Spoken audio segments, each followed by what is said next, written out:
অশরীরী হাতছানি।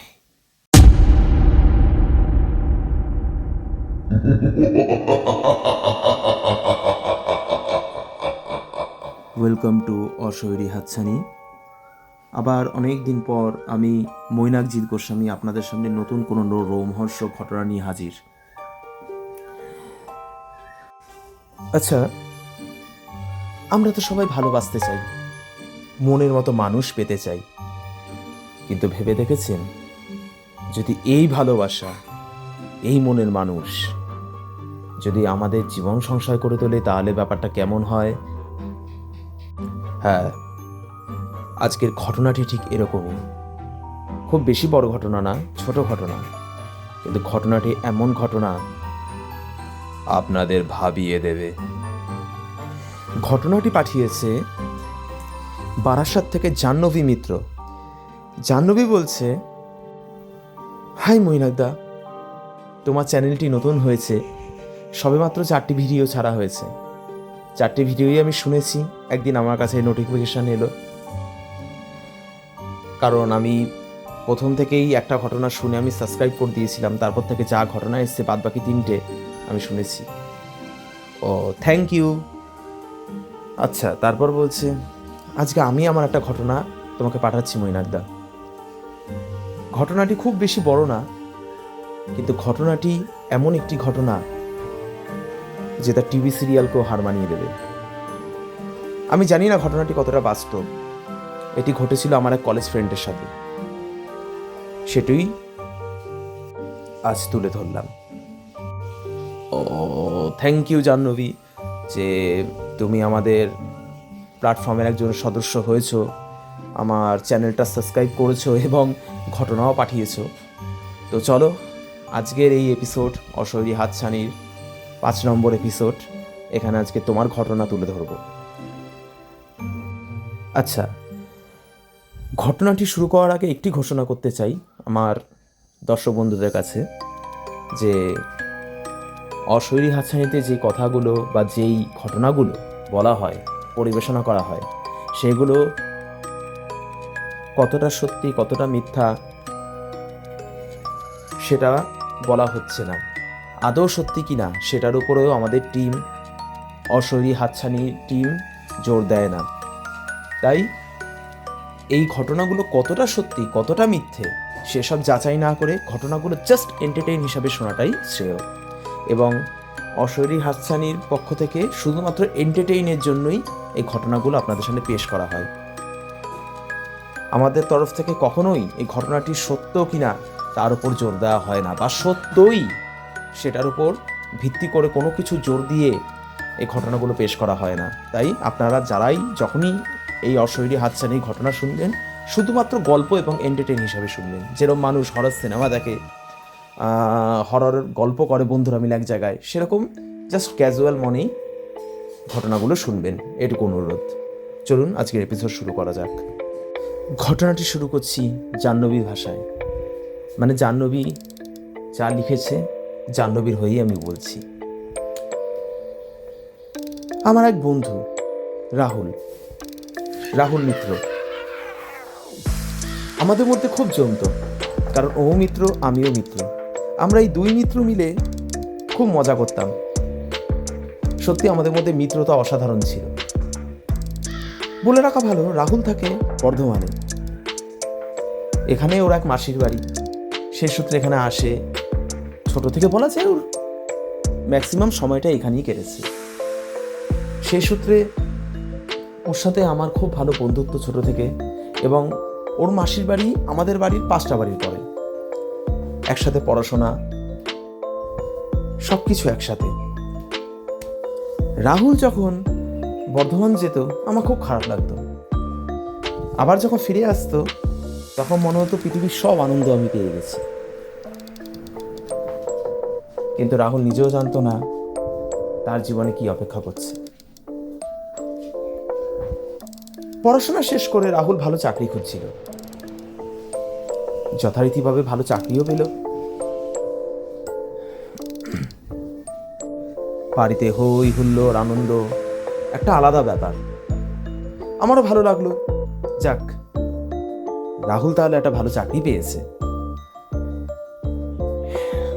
এরপর আমি একদিন ভাবলাম রাহুলকে আমার মনের কথা বলবো, কিন্তু কেন জানি না আমার মনে হতো রাহুল ঠিক আমাকে সেই নজরে দেখে না। তারপরেও আমার অন্য বান্ধবীরা আমাকে বলল, আরে বলেই দেখ না, কি আছে। একদিন ভ্যালেন্টাইন্স ডের দিন রাহুলকে আমি কফি হাউসে নিয়ে গেলাম। সো রাহুলকে আমি বললাম, রাহুল, আমার তোকে ভালো লাগে। দেখ, ছোট থেকে আমরা একসাথে বড় হয়েছি, দুজনকে বুঝি, আমাদের মধ্যে আন্ডারস্ট্যান্ডিংটা ভালো, তাহলে কি আমরা নতুন কোনো সম্পর্কে মন নিতে পারি না? রাহুল শুনে বলল, দেখ জাহ্নবী, আমার সেই নজরে তোকে কখনো দেখা হয়নি, আর তুই আমার ভালো বন্ধু, তাই আলাদা করে এসব কথা বলে আমাকে আর বিরক্ত করিস না। আমরা ভালো বন্ধু আর বন্ধুই থাকবো, ওকে? রাহুলের এই কথা শুনে আমার খুব কষ্ট হয়েছিল। বাড়িতে গিয়ে খুব কেঁদেছিলাম, 2 দিন খাইনি, তবুও মানিয়ে নিয়েছি। একদিন হঠাৎ আমি রাহুলকে লক্ষ্য করলাম, রাহুল কার সাথে যেন কথা বলে, ফোনে কথা বলে। হ্যাঁ, কিন্তু যখনই কথা বলে ফোনে খুব রাতে কথা বলে ও। আমি যখনই যেতে আসতে ওকে ফোনে কথা বলতে দেখতাম, আমি লক্ষ্য করতাম ও বাড়ির ছাদে ফোনে কথা বলে। তা আমি আর এসব নিয়ে মাথা ঘামাইনি। তো একদিন আমি শুনলাম রাহুল নাকি প্রায় সময় রাত করে বাড়ি ফেরে, কিন্তু রাহুলের আচরণ মতিগতি পুরো পাল্টে গেছে। রাহুল আর আগের মতো নেই। এরপর একদিন শুনলাম রাহুলকে বাড়ির লোক জোরাজুরি করে যে তুই কি কোনো সম্পর্কে আছিস। অনেক জোরাজুরির পরে রাহুল বলে, হ্যাঁ, আমি একটা সম্পর্কে আছি। বাড়ির লোক যখন জানতে চায় সেই মেয়েটি কি, কোথা থেকে এসছে, কি ব্যাপার, রাহুল একটা অদ্ভুত ঘটনা বলে। রাহুল বলে, অনেক রাত হয়ে গেছিল, অফিস থেকে যখন আমি ফিরছি তখন রাস্তাঘাটে কোনো গাড়ি ছিল না। তারপর রাহুল একটা জায়গায় বসলো যেখান দিয়ে বাস যায়। রাহুল বসে অনেকক্ষণ অনেক কিছু চিন্তা করছিল। চিন্তা করতে করতে হালকা হাওয়া দেয়, মেঘলা ওয়েদার থাকে সেদিন, এবং রাহুলের পা একটা ছবি এসে পড়ে, অনেকটা পাসপোর্ট সাইজের ছবি। সেই ছবিটি দেখে রাহুল, এবং সেই ছবিটির মধ্যে একটি মেয়ের ছবি থাকে, খুব সুন্দরী মেয়েটা। রাহুল দেখে বলে মনে মনে তাও যে উফ, এরকম একজন মেয়ে যদি আমার জীবনে আসতো। তখনই রাহুল অনুভব করে রাহুলের কানের কাছে যেন কেউ নিঃশ্বাস ফেললো, কিন্তু রাহুল ব্যাপারটা পাত্তা দেয় না। রাহুল শেষ বাসটি পায় আর বাস ধরে চলে আসে। তারপর পরের দিন যখন রাতের বেলা রাহুল ফেরে একটা কবরস্থানের সামনে দিয়ে, সে জায়গাটা পুরো ফাঁকা, সেখানে একটি মেয়ে একা নাকি দাঁড়িয়েছিল, এবং সেই মেয়েটিকে হুবহু আগের দিন দেখা সেই ছবিটির মতো দেখতে, ছবির যেই আর কি মানে মেয়েটি তার মতো। রাহুল নাকি এক দেখাতে তাকে পছন্দ করে ফেলে। তার বাড়ি নাকি এখানে না, মুর্শিদাবাদে। রাহুল তার নাম জিজ্ঞেস করে, সে তার নাম বলে তসলিমা। মেয়েটির নাম তসলিমা খাতুন। এই কথা শোনার পরে রাহুলের পরিবার থেকে প্রথমতই আপত্তি করে, কারণ ধর্মটা ভিন্ন। তসলিমা খাতুন নাম শুনে বোঝাই যাচ্ছে যে একজন মুসলিম মহিলা উনি, এবং রাহুল একজন উচ্চবংশীয় কুলীন কায়স্থ ঘরের ছেলে। এরপর যা ঘটল তার বলার নয়। রাহুলের এই কথা শোনার পরে রাহুলের পরিবার খুব আপত্তি করল, এবং রাহুলের পরিবারে একজন, সে কোনো কারণে রাহুলের পরিবারে সেদিন এসছিল কোনো একটা বিষয় নিয়ে কথা বলতে, হয়তো ওদের পারিবারিক বন্ধু, সে শুনে অনেকক্ষণ রাহুলের দিকে তাকিয়েছিল। এরপর রাহুলের বাবাকে সেই ব্যক্তি আড়ালে নিয়ে গিয়ে বলে, আপনার ছেলের মতিগতি ভালো না, ও যার পাল্লায় পড়েছে সে সাধারণ কিছু না। আপনি শুনুন আমার কথা, আপনার ছেলেকে ইমিডিয়েটলি কোনো বড় মৌলবি বা কোনো পুরোহিতের সাথে দেখান, নয়তো আপনার ছেলে বিপদ আছে। আমি এগুলো বুঝি তাই বললাম, বাকিটা আপনার দায়িত্ব। রাহুলের বাবা এসব শুনে পাত্তা দিল না। উনি একজন ডক্টর, উনি এসব বিশ্বাস করেন না। এরপর দিনের পর দিন রাহুলের আচরণ চেঞ্জ হতে থাকে। প্রায় সময় যেন রাহুল কার সাথে কথা বলে, অনেক রাত করে। একদিন হঠাৎ রাহুল আমাকে ডেকে কথা বলল, কিরে জাহ্নবী কেমন আছিস? আমি বললাম ভালো আছি, তুই কেমন আছিস? রাহুল বললো ভালো। বললো দেখ না, তুই তো জানিস যে আমি তাসলিমার সাথে রিলেশনে আছি, কিন্তু ওকে ফোন করলে না দিনের বেলা ফোন লাগে না, রাতের বেলা ওর নাম্বারটা অ্যাক্টিভেট হয়।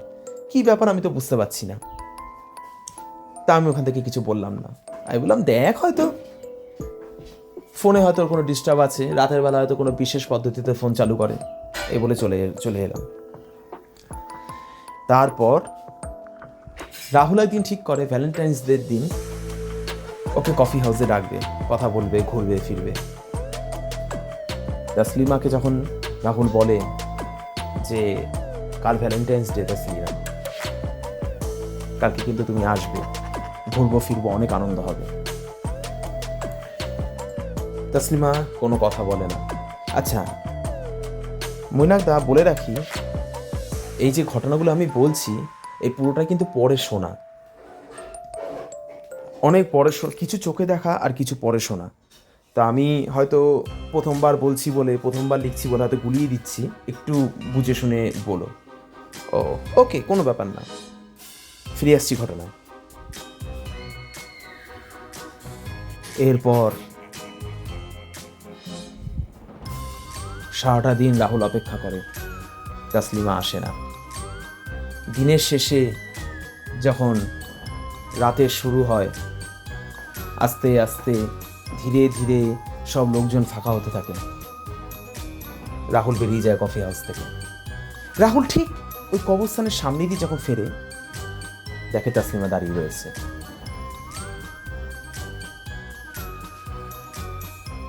পরনে খুব সুন্দর একটা চুড়িদার, হাতে চুড়ি এবং অদ্ভুত এক মায়াবী রূপ। রাহুল যেন মোহমুগ্ধ হয়ে গেল। রাহুল যে এত বলার পরও তাসলিমা এলো না, সেই রাগটাই রাহুল ভুলে গেল ওর রূপ দেখে। রাহুল কি বলল, কি হলো, কালকে তুমি বললে আসবে আর আজকে সারাদিনও এলে না? তাসলিমা বলল, এত কথা জেনে তোমার কাজ কি? এসছি এটাই বড় কথা, আমার কাজ রাতেই শুরু হয়। রাহুল শুনে বলল, কি ব্যাপার বলো তো, তুমি যখনই আসো রাতেই আসো, যখনই কথা বলো রাতেই কথা বলো, ফোন নাম্বারও তোমার রাতেই অ্যাক্টিভেট হয়, রাত তুমি দিনের বেলা কি করো? তাসলিমা বলল, দিনের বেলায় আমি ঘুমাই। রাহুল আর বেশি কথা বলল না। এরপর তাসলিমা বলল, কালকে তুমি এই জায়গাটা দাঁড়াবে? তাসলিমা বলল, হঠাৎ এরকম কেন কথা, সেই কথার মধ্যেও বা এত উদাসীনতা কেন? রাহুল বলল, হ্যাঁ দাঁড়াবো, কিন্তু তোমার কথাবার্তা আমার স্বাভাবিক লাগছে না। তাসলিমা বলল, এই জায়গাটা দাঁড়িয়েও, কালকে তোমায় নিয়ে যাব। রাহুল বলল, কোথায়? বললো, তুমি দাঁড়িয়েও না, দেখা যাবে তারপর।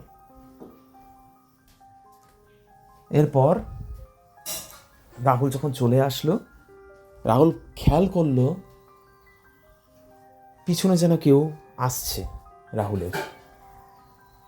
রাহুল পিছন ফিরে তাকায়, প্রথমে কাউকে দেখতে পায় না। পরে আবার যখন রাহুল হাঁটছে, আবার মনে হচ্ছে রাহুলের পিছনে কেউ আসছে। তখন রাহুল তাকায়, তাকিয়ে দেখে এ আর কেউ না, ওদের বাড়ির সেই কাকুটি যেদিন রাহুল প্রথম তাসলিমার কথা নিজের মুখে স্বীকার করে বাড়িতে। সেই কাকুটি এসে বলল, তুমি এত রাতে এই রাস্তা দিয়ে কেন ফিরছ? রাহুল বলল, না কাকু, আসলে তুমি চুপ করো। তুমি জানো না তুমি কার পাল্লায় পড়েছো, এই রাস্তায় কি আছে। বলল, আমি বুঝতে পারছি না কাকু। রাহুল বলল, তুমি কি কখনো এই রাস্তায় দাঁড়িয়ে ভালোবাসার কথা কখনো বলেছো? বলছে, না, আমি তো সেরকম কিছু বলিনি। যে কিছু তো বলেছো, কিছু তো তোমার সাথে অদ্ভুত হয়েছে, বলো, ভালো করে বলো। রাহুল তখন বলে যে, হ্যাঁ, একটা অদ্ভুত ঘটনা তো ঘটেইছে। আমি প্রথম দিন যখন অফিস থেকে ফিরছি, অনেক রাত হয়ে গেছিল, শেষ বাসের জন্য আমি বসেছিলাম। তখন হালকা হাওয়া দেয় আর একটা ছবি আমার পায়ের কাছে এসে পড়ে। সেই ছবিটি থেকে আমি বলেছিলাম, এরকম একটি সুন্দরী মেয়ে যদি আমার জীবনে আসতো। সেই ভদ্রলোক শুনে বলে, কি করেছো তুমি এটা? তুমি তো কাল পিশাচিনীকে আহ্বান জানিয়েছো। রাহুল এবার ভয় পেয়ে গেল। রাহুল বলল, কি কি বলছেন, কি বলছেন কাকু? হ্যাঁ, হ্যাঁ, ওর মধ্যে না একটা অদ্ভুত একটা অ্যাবনর্মালসি আছে, জানেন তো। উনি না, ও ও- ও এমনিতে ভালো, কিন্তু ও না রাত ছাড়াও ফোন ধরে না। ওকে কোথাও ডাকলে ও রাত ছাড়া আসে না। ওকে সকালবেলা কোথাও দেখতে পাই না। এমনকি ওর সাথে আমার প্রথম দেখাও রাতেই, এই কবরস্থানের সামনেই। সে ভদ্রলোক বলে, তুমি কার কথা বলছো? রাহুল বলে, আমি আমি আমি তসলিমার কথা বলছি। ভদ্রলোক শুনি আর থতমতকে বলে, কি? রাহুল বলছে, হ্যাঁ। সে, কেন কাকু? তখন এই ভদ্রলোক বলল, তুমি যার নাম নিলে সে আজ থেকে 5 বছর আগে আত্মহত্যা করেছে। শোনা যায় এই বটগাছের সামনে কবরস্থানের এখানে গলায় দড়ি দিয়েছিল। সে পিশাচ সাধনা করত, পিশাচ ডেকে সে লোককে মোহমুগ্ধ করত, তার সাথে নোংরা সম্পর্ক করে, তার হত্যা করে, তার রক্ত পান করে সে যৌবনতা ধরে রাখত। তুমি তার পাল্লায় পড়েছো? কাল অমাবস্যার রাত ও তোমাকে এখানে অপেক্ষা করতে বলেছে তো? হ্যাঁ কাকু, কিন্তু কিন্তু আপনি কি করে জানলেন? আমি সব জানি, আমি খুব ভালো মতো চিনি ওই ডাইনিটাকে। তুমি শিগগিরই ঘরে চলো। তুমি ঘরে চলো, তারপর আমি দেখছি কি করা যায়। আর তুমি কালকে এক পাও ঘর থেকে বেরোবে না। এই বলার পরে রাহুল বাড়িতে যায় এবং বাড়ি থেকে সবটা খুলে বলে, আর সেই ভদ্রলোকটিও রাহুলের বাবাকে সবটা খুলে বলে। রাহুলের বাবা এইবার একটু ভয় পেয়ে যায়। সঙ্গে সঙ্গে রাহুলের বাবা বলে, এখন কি করা যায়? তখন সেই ভদ্রলোকটি বলল, আমি একটা পুরোহিত নিয়ে আসবো কাল সকালবেলা। যতক্ষণ আমি সেই পুরোহিত না নিয়ে আসছি, এখান থেকে কেউ নড়বে না, আপনারা কেউ ঘর থেকে বেরোবেন না, আর সব এক ঘরে থাকুন আজ রাতে। হঠাৎ রাহুলের ফোন একটা ফোন বেজে ওঠে। রাহুল বলে, এই তো তসলিমার নাম্বার। সে ভদ্রলোকটি বলে, ফোনটা ধরো, শোনো কি বলে। ধরো, তুমি ধরো। রাহুল ফোনটা ধরে। ফোনের ওপার থেকে ভেসে আসে, কিরে, আমার সত্যিটা জেনে গেলি?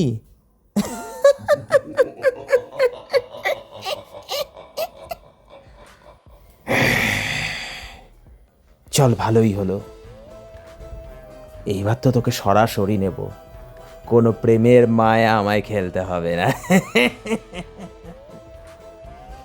এরপর পরদিন সকালবেলা এক পুরোহিত এলো।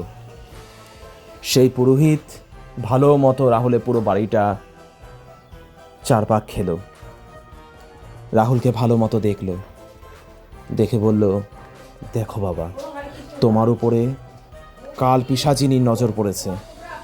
তুমি সেই দিন রাতের বেলা একা ওই জায়গায় বসে যে বলেছিলে না, ওই ছবিটি দেখে একটা কুমন্তব্য করেছিলে, সেটা তোমার করা উচিত হয়নি। সেইখানে থাকে ওই তসলিমা পিশাচিনী, যে বেঁচে থাকতে কুকর্মের বেতাজ বাদশা ছিল। আজ তোমাকে বাঁচাতে না পারলে আমার আর কিছু করার থাকবে না, তাই আজকের দিনটা তোমার সাথে সাথে আমারও চরম প্রতীক্ষার দিন। এরপর সেই পুরোহিত বলল 4টে খাসি নিয়ে আসতে, 2টো মুরগি এবং আরও কিছু সরঞ্জাম। এরপর উঠল ঝড় একটা বাড়িতে, ছাদের মধ্যে যেন কে তাপিয়ে বেড়াচ্ছে, লোহা মারছে, হাতুড়ি মারছে, এরকম ব্যাপার, ঘরের জিনিসপত্র পড়ে যাচ্ছে। এরপর পুরোহিত জোরে যজ্ঞ শুরু করলো। তারপর সেই খাসি আর মুরগি ওই আত্মার নামে বলি দিল, বলি দিয়ে সেই রক্তগুলো একটা বাটিতে রাখলো, রেখে বলল, কোথায় আছিস, নে তোকে রক্ত দিলাম, তুই রক্তের জন্য এসেছিলি তো, এই রক্ত খেয়ে এই বাচ্চাটাকে ছেড়ে দে, ওর অনেক ভবিষ্যৎ আছে, ওর পিছু ছেড়ে দে, ছেড়ে দিয়ে তুই চলে যা এখান থেকে। সেই পিশাচ এলো এবং রাহুলের মধ্যে ভর করে বলল, আমি ছাড়বো না, আমি ছাড়বো না। বলল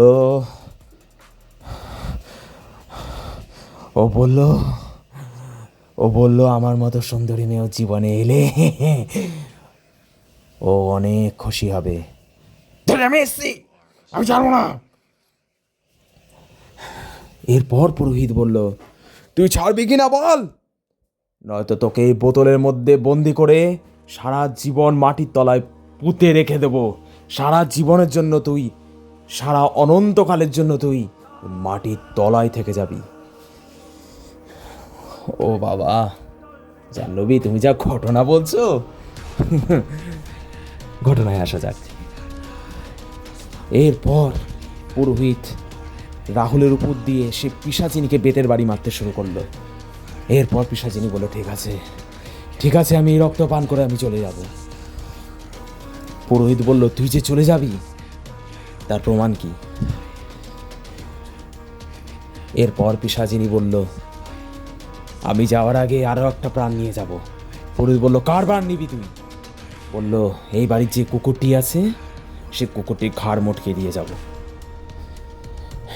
এই শুনে কেউ রাজি হলো না, কিন্তু রাহুলের জীবনের বিনিময়ে বাধ্য হয়ে সবাই কুকুরটির বলিদান দিতে রাজি হলো। বলল, ঠিক আছে, এই রক্তটা পান কর আর সঙ্গে সঙ্গে এখান থেকে তুই বিদায় হ ওই কুকুরটির বলি নিয়ে। এরপর সেই রক্ত রাহুলের শরীর ছেড়ে সেই আত্মাটি পান করে। অদ্ভুতভাবে একটা কালো ছায়া বেরোয় রাহুলের শরীর থেকে এবং সেই রক্তের পাত্রটি নিমেষে হাওয়ায় মিলিয়ে যায়। এটা বুঝিয়ে দিল যে সেই রক্তটি সে পান করলো এবং যাওয়ার আগে রাহুলদের করিডোরে সেই কুকুরটি একটা ভয়ানক আর্তনাদ করে। সবার বুঝতে বাকি রইল না যে কি ঘটল। সবাই ছুটে যায় করিডোরের দিকে, গিয়ে দেখে কুকুরটির চোখ উল্টানো, জিভটা বের হয়ে মরে রয়েছে এবং তার ঘাড়টি উল্টানো আর জানলার কাঁচটা ভাঙা। এরপর পুরোহিত বলল, আর কোনো ভয় নেই, সেই পিশাচটি চলে গেছে। কিন্তু এরপর বহুদিন রাহুলদের বাড়িতে টমি অর্থাৎ সে কুকুরটির শোক পালন করা হয়। বেচারা কার জন্য একটা অবলা প্রাণী তার জীবন দিল। ব্যাস, এরপর কেটে যায় অনেকটা বছর, প্রায় 5 বছর। আরও 5 বছর কেটে গেল। এখন রাহুল অনেক বড় হয়ে গেছে জীবনে। এখন রাহুল 2টো বাচ্চার বাবাও হয়ে গেছে আর রাহুলের আর্থিক অবস্থাও খুব ভালো। কাকু অর্থাৎ রাহুলের বাবা আর বেঁচে নেই বর্তমানে। রাহুলের মারও অবস্থা ভালো না, কিন্তু রাহুল খুব ভালো আছে। বর্তমানে শুনেছি মুম্বাই শিফট হয়ে গেছে। কখনো কখনো ফোন করে, তখন কথা হয়। আর বর্তমানে তো আমারও বিয়ে হয়ে গেছে। তো মৈনাকদা, এই ছিল ঘটনাটি বলতে অনেক আমার ভুল হয়েছে আমি জানি। প্রথমবার লিখছিলাম তাই নার্ভাস ছিলাম, পরের বার যখন দেবো আরও ভালো কিছু দেবো। তাই ঘটনাটি পারলে শুনিও, খুশি হব। Thank you.